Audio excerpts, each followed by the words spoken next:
இனி summer holidays கண்ணு கால் GT ஹாலிடேஸ்க்கு பண்ணு. GT holidays, south India's #1 travel brand. Nakkheeran நேயர்களுக்கு வணக்கம். இன்று நம்முடன் கருத்துக்களை பகிர்ந்து கொள்ள இணைந்திருக்கிறார் காங்கிரஸ் கட்சியின் செய்தி தொடர்பாளர் திரு கே சந்திரசேகரன் அவர்கள். வணக்கம் சார். வணக்கம். நாடாளுமன்ற தேர்தல் முடிவுக்கு முன்பு எக்ஸிட் போல் வெளியிடப்பட்டது. இது பங்குச்சந்தையில் மிகப்பெரிய ஒரு ஊழல் நடப்பதற்காக வெளியிடப்பட்டது அப்படின்னு ஒரு குற்றச்சாட்டு எழுது.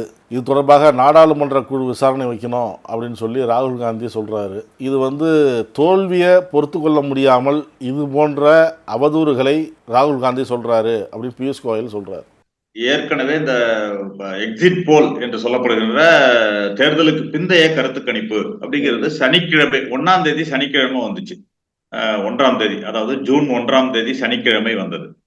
அதுல எல்லா கருத்து கணிப்புகளுமே பாஜக தனிப்பெரும்பான்மையாக வரும், 300க்கு மேல வரும், என்டிஏ கூட்டணியா 400 நியரஸ்ட் வரும், 350 370ன்ற நம்பர், அதாவது ஏற்கனவே மோடி அமித்ஷா இவர்கள் கூறி வந்த நம்பர்ஸுக்கு ஈக்குவலா அவர்கள் எல்லோரும் கொடுத்திருந்தாங்க. அப்பொழுதே காங்கிரஸ் கட்சி இதனை மறுத்திருந்தது.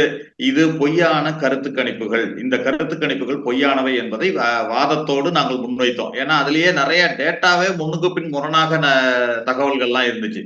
குறிப்பா தமிழ்நாட்டில் எடுத்துக்கிட்டீங்கன்னா காங்கிரஸ் 13ல இருந்து 15 சீட்டு பிடிக்கும்னு காங்கிரஸுக்கு ஒரு நம்பர் கொடுத்திருந்தாங்க. ஒரு கருத்து கணிப்புல காங்கிரஸ் போட்டி போடுறது 9 சீட்டு தான். அது மாதிரி ஹரியானால என்டிஏக்கு 15 சீட்டு வரும் அப்படின்னு போட்டிருந்தாங்க. மொத்தம் இருக்கிறதே அங்க 10 சீட்டு தான். இது மாதிரி நிறைய முரண்பாடுகள் இருந்ததெல்லாம் குறிப்பிட்டு நாங்க சொல்லியிருந்தோம். இந்த கருத்து கணிப்பு என்பது அவர்கள் ஒரு நம்பரை முன்னாடியே பிக்ஸ் பண்ணிக்கிட்டு அதுக்கு தகுந்த மாதிரி அவங்க பண்ணியிருக்காங்க அப்படிங்கிறது தான் எங்களுடைய குற்றச்சாட்டா இருந்துச்சு. ஆனால் அதன் பின்னணியில் பாத்தீங்கன்னா இன்றைக்கு 1ஆம் தேதி சனிக்கிழமை எக்ஸிட் போல் வருது.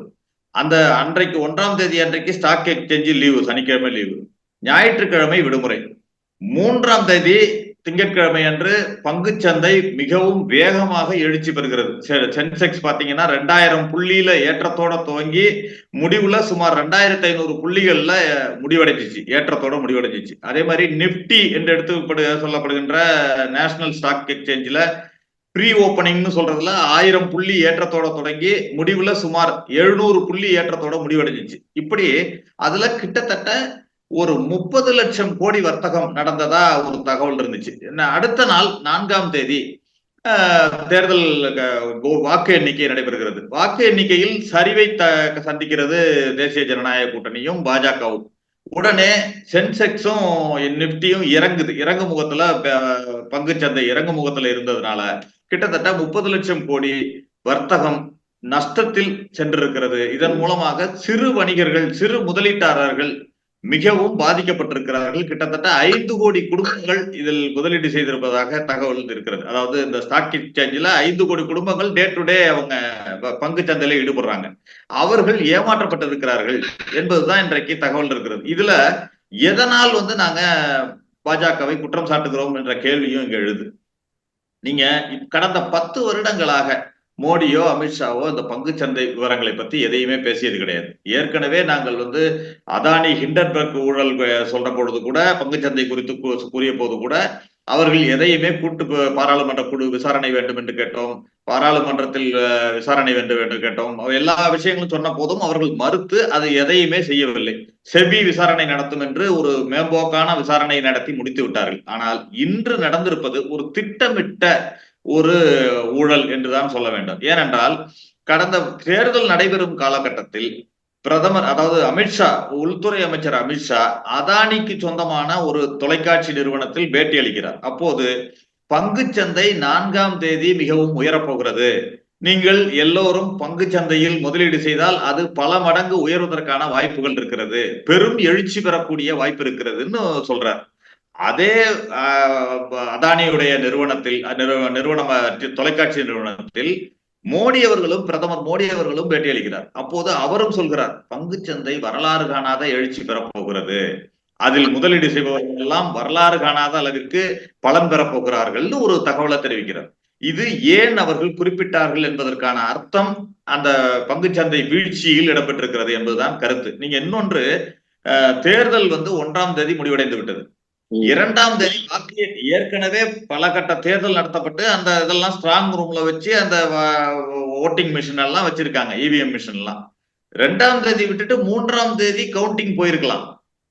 3ஆம் தேதியே கவுண்டிங் போயிருக்கலாம். ஆனால் ஏன் 4ஆம் தேதி கவுண்டிங் ஒரு நாள் தள்ளி வைக்கப்பட்டது என்பதற்கான காரணத்தையும் இப்பொழுது தெரிந்து கொண்டிருக்க வேண்டிய ஒரு சந்தேகப்பட வேண்டிய ஒரு சூழ்நிலை நிலவுகிறது. ஏனென்றால் அந்த 3ஆம் தேதி ஒரு நாள் பங்குச்சந்தையில் பல சந்தேகத்திற்கிடமான முதலீடுகள் மற்றும் வீழ்ச்சிகள் எழுச்சிகள் நடைபெற்றிருக்கின்றன. அதெல்லாம் இப்பொழுது ஒரு சந்தேகத்துக்கிடமான ஒரு முறையில இருக்கு. நம்ம அந்த காலத்துல கேள்விப்பட்டிருப்போம் ஹர்ஷத் மேத்தா பங்குச்சந்தை ஊழல் என்று கேள்விப்பட்டிருப்போம். அதை விட பல மடங்கு ஊழல் இதில் நடைபெற்றிருக்கிறது என்பதுதான் உண்மை. இந்த ஊழலை கண்டிப்பாக கூட்டு பாராளுமன்ற குழு விசாரணைக்கு உட்படுத்த வேண்டும். இவர்கள் ஏன் பிரதமர் மோடி அவர்களும் அமித்ஷா அவர்களும் இது மாதிரி இன்னொன்று இந்த பங்குச்சந்தையில் முதலீடு செய்ய சொல்லி மக்களை தூண்டினார்கள் என்பதற்கான காரணத்தையும் வெளிப்படுத்த வேண்டும். இன்னொன்று, பங்குச்சந்தையில் முதலீடு செய்ய வேண்டும் என்று அறிவுறுத்தக்கூடியவர்கள் யார் என்று கேட்டால் லைசன்ஸ் ஹோல்டர் என்று சொல்லப்படுகின்ற பங்குச்சந்தை முகவர்கள் தான் பண்ண முடியும். எல்லோரும் அட்வைஸ் பண்ண முடியாது. இவர்கள் பங்குச்சந்தை லைசன்ஸ் வச்சிருக்காங்களா, இவர்கள் எப்படி சொல்ல முடியும் என்ற கேள்வியும் இங்கு எழுது. ஆகவே இவர்கள் திட்டமிட்டு சிலருக்காக பங்குச்சந்தையில் லாபம் பெற வேண்டும் என்பதற்காக இதனை செய்திருக்கிறார்கள். அதை மட்டுமல்ல, இந்த கருத்து கணிப்புகளை தேர்தலுக்கு பிந்தைய கருத்து கணிப்புகளை வெளியிட்ட நிறுவனங்கள் மீதும் ஒரு விசாரணையை வைக்க வேண்டும். யார் இவர்களுக்கு ஃபண்ட் பண்ணி விசாரணையை இந்த கருத்து கணிப்பை வெளியிட வைத்தார்கள் என்ற விசாரணையும் இதோடு சேர்த்து செய்தால்தான் கண்டிப்பாக இந்த ஊழல் வெளிச்சத்துக்கு வரும். இந்த கண்டிப்பா அவர்கள் மோடி அவர்கள் 3ஆம் முறையாக ஆட்சி அமைக்கிறேன் என்று சொன்ன பொழுதே என்ன சொன்னார்னா, நாங்கள் இந்த முறை 3ஆம் முறை ஆட்சியின் பொழுது ஊழலை முற்றிலும் அகற்றுவதே என் பணியாக இருக்கும் என்று சொன்னார். ஆனால் ஆரம்பிப்பதற்கு முன்றே 3ஆம் முறையாக ஆட்சியை பிடிப்பதற்கு முன்பே ஒரு மிகப்பெரிய ஊழலுடன் இந்த ஆட்சி தொடங்கி இருக்கிறது என்பதுதான் உண்மை. இன்னொன்று, இவர்களுக்கு தெரியும் உளவுத்துறை இவர்களுக்கு பாரதிய ஜனதா கட்சி சரிவை சந்திக்கும், தேசிய ஜனநாயக கூட்டணி இந்த தேர்தலில் வெற்றி பெறுவதற்கான வாய்ப்பு குறைவாக இருக்கிறது என்பது ஏற்கனவே இவர்கள் கையில் இருந்த போதும் அது தெரிந்தே வேண்டுமென்றே பங்கு சந்தையில் முதலீடு செய்ய சொல்லி பலரை தூண்டி கிட்டத்தட்ட 5,000 கோடி குடும்பங்களை ஏமாற்றி இருக்கிறார்கள். அதற்கான பதிலை இவர்கள் கட்டாயம் தெரிவித்தே ஆக வேண்டும். இவர் பியூஷ் கோயல் கூட ஒரு மேம்போக்கான பதிலைத்தான் தெரிவித்திருக்கிறாரே தவிர எந்த புள்ளி விவரத்தோடு ஆதாரத்தோடும் அவர் பதில் தெரிவிக்கவில்லை என்பதையும் இங்கே குறிப்பிட விரும்புகிறேன். எனவே ஊழலோடு தொடங்கி இருக்கின்ற இந்த ஆட்சி அதற்கான பதிலை மக்களுக்கு தெரிவித்தே ஆக வேண்டும் என்பதுதான் என்னுடைய கருத்து. என்டிஏ கூட்டணி, அந்த கூட்டணி 9ஆம் தேதி பதவியேற்பு அப்படின்னு சொல்லியிருக்கிறாங்க. அதற்கான ஏற்பாடுகள்லாம் செஞ்சுட்டு இருக்கிறாங்க. அது எப்படி பார்க்குறீங்க? முரண்பாடு உள்ள கூட்டணி அப்படின்னு விமர்சிச்சிங்க. ஆனால் தெலுங்கு தேசம் தலைவர் சந்திரபாபு நாயுடு பேட்டி அளிக்கும் போது கண்டிப்பாக பாஜகவுக்கு தான் நான் ஆதரவு தெரிவிப்பேன், மோடி கருத்தை தான் வலுப்படுத்துவேன்னு சொல்லிட்டு போனார். அதில் 2-3 கருத்துக்கள். இது ப்ரீபோல் அலையன்ஸ், அதை மறுப்பதற்கு இல்லை. என்டிஏ என்பது சந்திரபாபு நாயுடுவாக இருந்தாலும் சரி, நிதிஷ்குமாராக இருந்தாலும் சரி. ஆனால் பாரதிய ஜனதா ஆட்சி அமைத்திருக்கின்ற இந்த சூழ்நிலையில் அதில் உள்ள முரண்பாடுகளை நான் தெரிவிக்கிறேன். என்னன்னா, இவர்கள் ஆட்சி காலம் முழுவதும் இரட்டை இன்ஜின் அரசு வேண்டும், இரட்டை இன்ஜின் அரசு வேண்டும் என்று தான் சொல்லிட்டு இருந்தாங்க. இரட்டை இன்ஜின் அரசுனா என்ன? மத்தியிலும் மாநிலத்திலும் பாஜக ஆட்சி, இதைத்தான் அவர்கள் குறிப்பிட்டுக் கொண்டிருந்தாங்க. ஆனா இன்றைக்கு என்ன ஆச்சு? 2-3 மாநில கட்சிகளை சிறிய கட்சிகளாக இருந்தால் கூட அவர்களுடைய தயவை இவர்கள் நாடியே ஆட்சி செய்ய வேண்டிய கட்டாயத்தில் இருக்கிறார்கள். இது அவர்களுக்கு ஏற்பட்ட கட்டாயம், காலத்தின் கட்டாயம் என்று நான் நினைக்கிறேன். அதே மாதிரி காஷ்மீருக்கான சிறப்பு அந்தஸ்து 370 நீக்கியதை மிகப்பெரிய வெற்றியாக இவர்களுடைய வெற்றியாக கொண்டாடி கொண்டிருந்தார்கள். ஆனால் இன்று பீகாரும் ஆந்திராவும் சிறப்பு அந்தஸ்து கேட்டு நிபந்தனை விதித்திருப்பதாக தகவல் வருகிறது. அதே போல ஒரே நாடு ஒரே தேர்தல் இதையெல்லாம் செய்வோம் என்று இவர்கள் சொல்லிக் கொண்டிருந்தார்கள். இன்றைக்கு 2025 பீகார் சட்டசபை காலம் முடிவடைகிறது. 2029 நாடாளுமன்ற தேர்தல் வரை அமைதியாக இருக்கிறபடி நிதிஷ்குமாரை இவங்க கேட்டுப்பாங்களா அப்படிங்கிற கேள்வியும் இங்க எழுது. அதே மாதிரி மாநிலத்திற்கு கொடுக்கின்ற நிதிகளுக்கெல்லாம் கணக்கு கேட்டனர் இவர்கள். ஆனால் நிதிஷ்குமாரும் சந்திரபாபு நாயுடுவும் இப்போதே நிதி வேண்டும் எங்களுக்கு என்று கோரிக்கொண்டிருக்கிறார்கள். இதை தவிர இவர்களுடைய ராகுல் காந்தி அவர்களும் காங்கிரஸ் கட்சியும் தேர்தல் பிரச்சாரத்தின் போது என்னென்ன கோரிக்கைகளை என்னென்ன கருத்துக்களை முன்வைத்தார்களோ அதனை எதிர்த்தார்கள். இவர்கள் எதிர்த்தார்கள், பாஜக எதிர்த்தது. குறிப்பாக இஸ்லாமியர்களுக்கு, அதாவது மத ரீதியாக நாங்கள் என் உயிர் இருக்கும் வரை இடஒதுக்கீடு கொடுக்க அனுமதிக்க மாட்டேன் என்று பிரதமர் மோடி எல்லா இடங்களிலும் முழங்கினார்.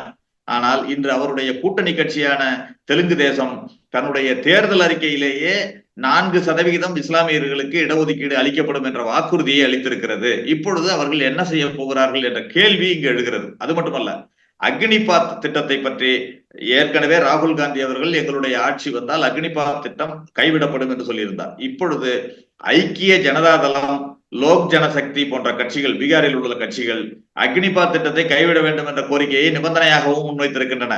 அது மட்டுமல்ல, ஜாதிவாரி கணக்கெடுப்பை நாங்கள் நடத்துவோம் என்று ராகுல் காந்தி அவர்கள் தேர்தலில் எல்லா இடங்களிலும் பிரச்சாரத்தில் கூறி வந்தார். இப்பொழுது அதனையே திரு சிராக் பஸ்வான் அவர் ஜாதிவாரி கணக்கெடுப்பை நடத்த வேண்டும் என்ற கோரிக்கையை முன்வைத்திருப்பதையும் இங்க குறிப்பிட விரும்புறேன். இப்படி ஒவ்வொன்றிலும், அது மட்டுமல்ல, நீங்க சபாநாயகர் பதவியே 2 கட்சியும் கேட்கிறதா குறிப்பிட்டாங்க.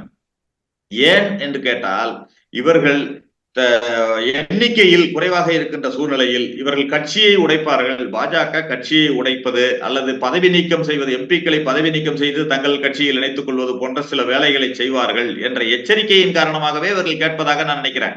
நீங்க கடந்த 5 ஆண்டுகளா துணை சபாநாயகரே இல்லாமல் இந்திய வரலாற்றுல ஒரு பாராளுமன்றம் நிறைவடைந்திருக்கிறது என்று சொன்னால் அது கடந்த அவங்க என்ன சொல்றாங்க, சந்திரபாபு நாயுடு இதை கேட்டார், நிதிஷ்குமார் இதை கேட்டார், மோடி முதல்ல போல தெளிவாக இல்லை, முதல்ல கம்பீரமாக நடந்திருந்தார், இப்போ சுறுசுறுப்பு இல்லாமல் முகம் மாற்றம் நடந்து வர்றாரு. மீடியாக்களும் கலர் கலராக இந்த மாதிரி தான் செய்தி வெளியிடுது. ஆனால் பிரதமர் மோடி அந்த மாதிரிலாம் இல்லை, எப்பவும் போல இருக்கிறாரு, அந்த 5 ஆண்டு காலம் சிறப்பாக வழிநடத்துவார் அப்படின்னு சொல்கிறாங்களே. இல்ல, அதுல ஒரு கேள்வி, சிறப்பாக ஆட்சி நடத்தட்டும், அதெல்லாம் எங்களுக்கு மாற்று கருத்து இல்லை, நாங்க ஆட்சி நடத்தக்கூடாது என்று சொல்லல. ஆனா அவருடைய ட்ராக் ரெக்கார்டு, மோடியுடைய ட்ராக் ரெக்கார்டு பாத்தீங்கன்னா, முதலமைச்சராக இருந்ததிலிருந்து, குஜராத் முதலமைச்சராக இருந்ததிலிருந்து பாத்தீங்கன்னா, இண்டிபெண்டாக தனிப்பட்ட முறையில மட்டுமே ஆட்சி நடத்தியவர். எந்த கட்சியோடையும் ஆலோசனை நடத்தி அல்லது எந்த கட்சியுடனும் அனுசரணையாக சென்று ஆட்சி நடத்தியவர் அல்ல. ஏற்கனவே வாஜ்பாய் தலைமையிலான ஆட்சி என்பது பல கட்சிகள் கூட்டணியோடு அனுசரித்து வாஜ்பாய் ஆட்சி நடத்தினார். ஆனால் மோடி அப்படிப்பட்டவர் அல்ல என்பதுதான் கடந்த கால வரலாறு. இவர்கள் என்ன செய்திருக்காங்க, கடந்த 10 ஆண்டுகள் பாத்தீங்கன்னா எதிர்கட்சிகளை உடைப்பதோடு மட்டுமல்ல, கூட்டணி கட்சிகளையும் உடைத்து சிதைத்து தான் அவங்க நடத்திருக்காங்க, ஆட்சியை நடத்திருக்காங்க. அதனால் கூட்டணி கட்சிகள் எப்பொழுதும் எச்சரிக்கையாகவே இருக்க வேண்டிய ஒரு கட்டாயத்தில் இருக்கிறது. சந்திரபாபு நாயுடுவாக இருக்கட்டும், நிதிஷ்குமாராக ஆகட்டும், இந்த மாதிரி கூட்டணி கட்சிகளாக இருந்து ஒரு அமைப்பாக இருந்து அதில் வழிநடத்திய ஒரு அனுபவத்தை ஏற்கனவே பெற்றவர்கள். அவர்கள் காங்கிரஸ் கூட்டணியிலையும் இருந்திருக்காங்க, பாஜக கூட்டணியிலையும் இருந்திருக்காங்க. ஆனா அதனால அந்த அனுபவங்கள் அவர்களுக்கு இருக்கிறது. ஆனால் என்ன முரண்னு நான் இங்க சொல்ல வர்றேன்னா, பாஜக எதையெல்லாம் எதிர்த்ததோ, பாஜக பிரச்சாரத்தில் எதையெல்லாம் நாங்கள் செய்ய மாட்டோம் என்று வலிமையாக காங்கிரஸை குற்றம் சொல்கிறோம் என்று சொல்லி எதிர்த்ததோ, அதே விஷயங்களை இவர்கள் வலியுறுத்துகிறார்கள். அதற்கு பாஜக என்ன பதிலளிக்க போகிறது, எப்படி செய்ய போகிறது என்பதுதான் இன்றைக்கு இருக்கிற கேள்வியா இருக்கு. நீங்க குடும்ப கட்சி என்று எல்லாவற்றையும் விமர்சித்துட்டு வந்தாரு மோடி. ஆனா இன்றைக்கு குடும்ப கட்சிகளோட ஆதரவோட தான் அவங்க இருக்காரு. சந்திரபாபு நாயுடு என்ன குடும்ப கட்சி இல்லையா? கர்நாடகத்தில இருந்து இருக்கிற குமாரசாமி தலைமையிலான கட்சி குடும்ப கட்சி இல்லையா? பீகார்ல இருக்கிற சிராக் பஸ்வான் குடும்ப கட்சி இல்லையா? இவர்களோட ஆதரவோட தானே இன்னைக்கு நடத்த வேண்டிய ஒரு சூழ்நிலைக்கு, கட்டாயத்துக்கு தள்ளப்பட்டிருக்கிறாருங்கிறத சொல்றேன். இவர்கள் பேசுவது எல்லாமே தேர்தல் பிரச்சாரத்திலேயே பிரதமர் மோடி பேசும் பொழுது அதற்கான பதில் அவ்வப்போது கிடைச்சதுங்கிறத நான் குறிப்பிட்டிருந்தேன். ஆனா இப்ப பாத்தீங்கன்னா இந்த ஆட்சியுமே இவர்கள் எதையெல்லாம் எதிர்த்தார்களோ அதையே பின்பற்ற வேண்டிய ஒரு சூழ்நிலை, கட்டாயத்துக்கு தள்ளப்பட்டிருக்கிறார்கள் என்பதைத்தான் இன்றைக்கு ஒரு காலத்தின் கட்டாயம் என்று குறிப்பிடுறேன். தேர்தலுக்கு முன்பு எதிர்கட்சி வரிசையில எதிர்கட்சிகள் உட்காரவே விரும்பல, எதிர்கட்சி வரிசையில யாருமே உட்கார மாட்டாங்க, அந்த அளவுக்கு அடையும் அப்படின்லாம் சொன்னார் மோடி. இப்போ புதிய பாராளுமன்றம், செங்கோல் இதெல்லாம் போயிருக்கு. 3வது முறையாக பிரதமராக மோடி பதவியேற்கிறார். போன முறை நடந்ததெல்லாம் எல்லாருக்கும் தெரியும், எப்படி நாடாளுமன்றம் நடந்தது அப்படின்னு. இப்போ இந்தியா கூட்டணி நாங்கள் வலுவான ஒரு எதிர்கட்சியாக இருக்கிறோம் அப்படின்லாம் சொல்கிறீங்க. இந்த முறை எப்படி பாராளுமன்றம் போகும்? அவங்க ஏதாவது மசோதா கொண்டு வந்தா அது எப்படி நடக்கும்? இதெல்லாம் எப்படி பாக்குறீங்க? இன்றைக்கு நீங்க கடந்த 10 ஆண்டுகளாக பாராளுமன்றம் எப்படி நடந்துச்சுன்னு நம்ம பார்த்தோம். நீங்க சொன்ன மாதிரியே எல்லா சட்டங்களும், பல சட்டங்கள் முக்கியமான சட்டங்கள் கூட விவாதமே இல்லாம நிறைவேற்றப்பட்டதெல்லாம் பார்த்தோம். ஒரு பட்ஜெட் கூட 45 நிமிஷத்துல நிறைவேற்றப்பட்டது. அப்படி விவாதமின்றி பல பட்ஜெட்டுகள், பல மசோதாக்கள்லாம் நிறைவேற்றப்பட்டதை பார்த்தோம். ஆனால் இன்றைக்கு ஒரு வலுவான எதிர்க்கட்சி என்பது இது மட்டுமல்ல, அவர்களோடு இருக்கின்ற கூட்டணி கட்சிகளே இருக்காங்கல்ல, அவங்களோட தயவுல இவங்க ஆட்சி பண்ண வேண்டிய தேவை இருக்கிறது. அதாவது எதிர்கட்சி எதிர்த்து பேச வேண்டாம், கூட்டணி கட்சி அமைதியா இருந்தாவே பெரிய விஷயம் அப்படின்னு நினைப்பாரோ? அதுவும் இருக்கும். நீங்க இன்றைக்கு தென் மாநிலங்கள் புறக்கணிக்கப்படுகின்றன, தமிழ்நாடு உட்பட எதிர்கட்சி ஆளும் மாநிலங்கள் புறக்கணிக்கப்படுகின்றன, நிதியளிப்பதில் குறைபாடு இருக்கிறதெல்லாம் பேசிக்கிட்டு இருக்கோம்.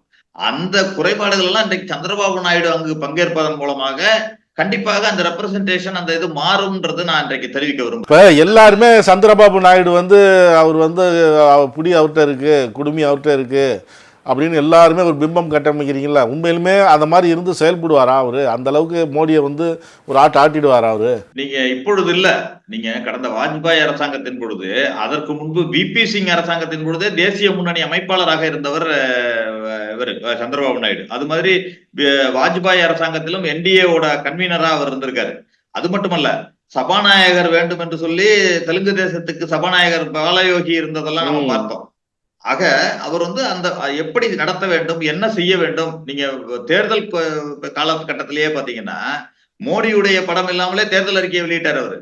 மேடையில தேர்தல் அறிக்கையை வெளியிட்டு அந்த பாஜக பெற்றுக்கொள்ளாத விஷயத்தெல்லாம் பார்த்தோம். அந்த பாஜகவுடைய மாநில தலைவர் அந்த தேர்தல் அறிக்கையை வாங்கிக்க மறுத்தார். இதெல்லாம் பார்த்தோம். ஆக அவருக்கு எப்படி செயல்பட வேண்டும், மாநிலத்தில் எப்படி செயல்பட வேண்டும், மத்தியில் எப்படி செயல்பட வேண்டும் என்று தெரிந்தவர், ஏன்னா அனுபவஸ்தர். அதனால் என்ன பண்ணுவார்னா, ஒன்று மாநிலத்துக்கான அவர் ஆந்திர மாநிலத்துக்கான அந்த சிறப்பு அந்தஸ்தாக இருக்கட்டும், நிதியாக இருக்கட்டும், எல்லாத்தையும் பெற்றுத் தருவது மட்டுமல்ல, பல விஷயங்கள் நீங்க ஏற்கனவே இடி இயக்குனருக்கு அன்கண்டிஷனல் எக்ஸ்டென்ஷனா இருக்கட்டும், உச்ச நீதிமன்றம் குட்டு வைத்த பிறகும் பல விஷயங்கள்ல இவர்கள் சட்ட திருத்தத்தை கொண்டு பாராளுமன்றத்தில் நிறைவேற்றினதா இருக்கட்டும், இப்படி பல விஷயங்களை இவர்கள் எந்த கன்சல்டேஷனுமே இல்லாம இவங்க செய்துகிட்டு இருந்தாங்க. அந்த மாதிரி விவசாய சட்டங்களை நிறைவேற்றினதா இருக்கட்டும், சிஏஏ நிறைவேற்றினதா இருக்கட்டும், எல்லாவற்றிற்குமே ஒரு செக் பாயிண்ட் இருக்கு. இரண்டாவது, அரசியல் சட்டத்தை திருத்த வேண்டும் என்று இவர்கள் விரும்பினார்கள். அதற்கும் ஒரு முட்டுக்கட்டை போடப்பட்டிருக்கிறது. ஏனென்றால் 2/3 மெஜாரிட்டி அவர்களுக்கு தேவைப்படுகிறது. அரசியல் சட்டத்தை திருத்த வேண்டும் என்று சொன்னால் அல்லது மாற்ற வேண்டும் என்று சொன்னால் அதற்கு 2/3 மெஜாரிட்டி வேணும். அதுவும் அவர்களுக்கு கிடைக்காததனால் கண்டிப்பாக இவர்கள் எல்லோரையும் அனுசரித்துதான் இந்த பாராளுமன்றத்தை நடத்த வேண்டும் என்ற கட்டாயத்துக்கு தள்ளி இருக்கிறார்கள். இன்றைக்கு ராகுல் காந்தி தலைமையில் வலுவான ஒரு எதிர்கட்சி கூட்டணி, இந்தியா கூட்டணி அங்கு பாராளுமன்றத்தில் அமர இருக்கிறது. அதனால் எல்லாவற்றிற்கும் மக்களுக்கான குரலை அங்கு எதிரொலிப்போம், வலுவாக எதிரொலிப்போம். அதில் முதல் இதாக பாத்தீங்கன்னா, இன்றைக்கே எங்களுடைய குரல் ஒலிக்க ஆரம்பித்து விட்டது என்று சொல்லலாம். பாராளுமன்றம் கூடுவதற்கு முன்பே இந்த பங்குச்சந்தை ஊழலை வெளிப்படுத்தியதன் மூலமாக, திரு ராகுல் காந்தி அவர்கள் வெளிப்படுத்தியதன் மூலமாக எங்களுடைய குரல் இன்றிலிருந்தே தொடங்கி இருக்கிறது. வலுவான எதிர்கட்சி அங்கு எதிர்கட்சியாக மக்களின் பிரச்சனைகளை எதிரொலிப்போம் என்ற நம்பிக்கை இருக்கிறது. அதற்கு கண்டிப்பாக பாஜக செவிசாய்த்தே ஆக வேண்டும் என்ற கட்டாயமும் இருக்கிறது. பாஜக ஆளாத மாநிலங்கள்ல ஆளுநர் அந்த மாநில அரசுக்கு இடையூறாக செயல்படுகிறார் என்ற குற்றச்சாட்டுகள் இருந்தது. தமிழகத்திலேயும் அந்த குற்றச்சாட்டு இருந்தது, விவாதமெல்லாம் ஆச்சு. இனிமேல் அதன் போக்கு எப்படி இருக்கும்னு நினைக்கிறீங்க? நீங்க என்ன சொல்றேன்னா, இன்றைக்கு எதிர்கட்சி ஆளும் மாநிலங்கள் அல்லது பாஜக ஆளாத மாநிலங்கள் என்று எடுத்துக்கொண்டாலே இன்றைக்கு பீகாரும் இதுவும் வந்துடும், பீகாரும் ஆந்திராவும் அதில் சேர்ந்து விடும். சேர்றப்ப எல்லா மாநிலங்களுக்கும் உள்ள பிரச்சனைகள் அங்கு பேசப்படும். அப்படி என்று சொல்லும் பொழுது கவர்னர்களுக்கான கடிவாளமும் கண்டிப்பாக இந்த ஆட்சியில் போடப்படும் எதிர்கட்சிகளால். ஏன்னா அதற்கான ரிப்ளை கண்டிப்பா கொடுப்பாங்க. ஏன்னா வலுவான எதிர்கட்சி எல்லா இடத்துலயும் இருக்கு. நீங்க ஜஸ்ட் லைக் தட் கடந்து போயிட முடியாது இன்றைக்கு. அதனால் யூபியிலேயே அவர்களுக்கு வலுவாக உள்ள உத்தரப்பிரதேசத்திலேயே அவர்கள் பெரிய அடி வாங்கி இருக்கிறார்கள். எனவே அதனை உணர்ந்து அவர்கள் செயல்பட்டால் அவர்கள் ஆட்சியை சுமூகமாக நடத்த முடியும். இல்லை என்றால் அதுவே பாதிக்கப்படும், ஆட்சி நடத்துவதே பாதிக்கப்படும் என்பதை அவர்கள் உணர வேண்டும். அதனை திரு மோடி உணர்வார் என்றுதான் நான் நம்புகிறேன். கருத்துக்களை பகிர்ந்து கொண்டதற்கு நன்றி சார். நன்றி. நக்கீரன் டிவிக்கு சப்ஸ்கிரைப் செய்யுங்கள். உங்கள் ஆதரவே எங்கள் பலம். ஆசிரியர்களுக்கு நண்பனாகவும் மாணவர்களுக்கு ஆசானாகவும் திகழும் தேர்வு வழிகாட்டி. ஒவ்வொரு பாடத்திற்கும் அனுபவமிக்க ஆசிரியர்களின் துல்லியமான தெளிவான விடைகள். CNC இருக்கு, தேர்வு பயம் எதற்கு? இது தீரன் பப்ளிஷிங் ஹவுஸ் விற்பனை வெளியீடு.